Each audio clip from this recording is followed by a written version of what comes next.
Di era digital, hubungan antara selebritis dan brand menjadi strategi pemasaran yang sangat efektif. Namun, ketika seorang selebritis yang menjadi endorser terlibat dalam isu miring atau kontroversi, reputasi brand yang bekerja sama dengannya juga dapat terkena dampaknya. Hai, saya Kalinta Syabirah dan saya akan membahas mengenai bagaimana sih peran public relation atau PR dalam mengelola krisis tersebut agar citra perusahaan tetap terjaga dan kepercayaan publik tidak menurun.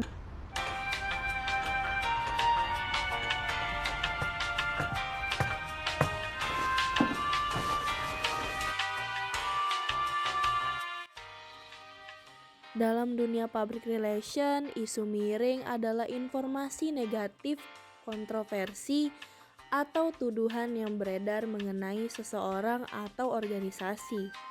Dalam konteks endorsement, isu yang menimpa selebritis dapat memengaruhi persepsi masyarakat terhadap brand yang diwakilinya.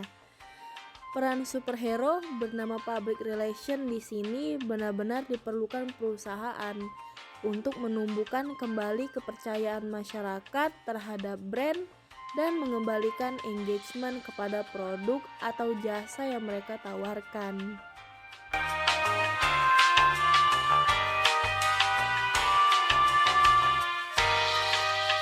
Setelah citra artis yang di-endorse buruk akibat problem yang panas, yang paling dirugikan bukan hanya influencer tersebut, melainkan rentetan produk brand yang ia sponsori.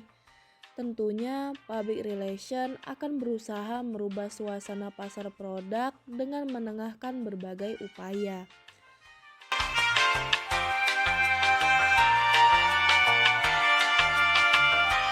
Langkah-langkah PR menangani isu miring.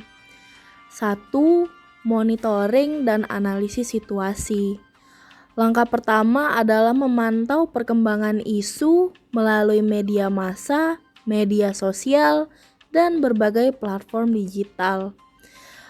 PR perlu menjawab beberapa pertanyaan. Apa sumber isu tersebut? Seberapa besar perhatian publik? Atau apakah isu tersebut benar atau hanya rumor? Analisis yang akurat akan membantu menentukan strategi komunikasi yang tepat. 2. Mengumpulkan fakta.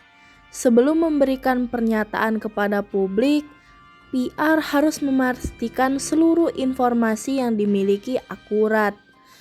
Tim PR biasanya berkoordinasi dengan manajemen perusahaan, tim hukum, agen, atau manajemen selebritis.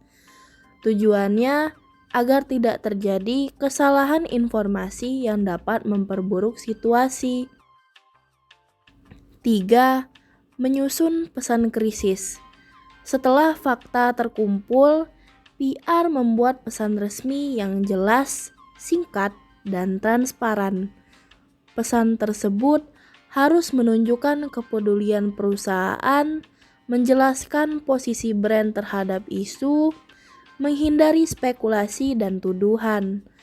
Komunikasi yang jujur dapat membantu menjaga kepercayaan publik. 4. Menentukan sikap brand. Jika isu yang terjadi tergolong ringan, brand dapat memberikan klarifikasi dan tetap melanjutkan kerjasama. Namun, jika isu tersebut bertentangan dengan nilai perusahaan, brand dapat menangguhkan kontrak sementara, menghentikan kerjasama, atau mencari endorser pengganti. Keputusan ini harus mempertimbangkan reputasi perusahaan dan harapan konsumen. 5. Mengelola komunikasi publik. PR harus aktif menjawab pertanyaan media dan mengelola percakapan di media sosial. Respons yang cepat dan konsisten dapat mengurangi penyebaran informasi yang salah serta mencegah eskalasi krisis. Selain menangani isu negatif, PR juga dapat mengangkat cerita positif yang relevan dan faktual mengenai selebritis tersebut. Contohnya, aktivitas sosial atau kegiatan amal, prestasi profesional, kontribusi terhadap masyarakat, komitmen terhadap nilai-nilai yang sejalan dengan brand. Strategi ini bertujuan untuk menyeimbangkan persepsi publik tanpa menutupi fakta yang ada. Fokusnya adalah menghadirkan informasi positif yang memang nyata dan dapat dibuktikan. Dengan demikian, publik memperoleh gambaran yang lebih lengkap mengenai sosok selebritis tersebut. Public relation memiliki peran penting dalam menjaga reputasi brand ketika selebritis endorser menghadapi isu miring. Melalui monitoring, pengumpulan fakta, komunikasi yang transparan, serta penyampaian cerita positif yang relevan, PR dapat membantu perusahaan menghadapi krisis secara efektif. Dalam dunia komunikasi modern, kecepatan respons harus selalu diimbangi dengan kejujuran, akurasi, dan tanggung jawab. Karena pada akhirnya kepercayaan publik adalah aset yang paling berharga bagi setiap brand.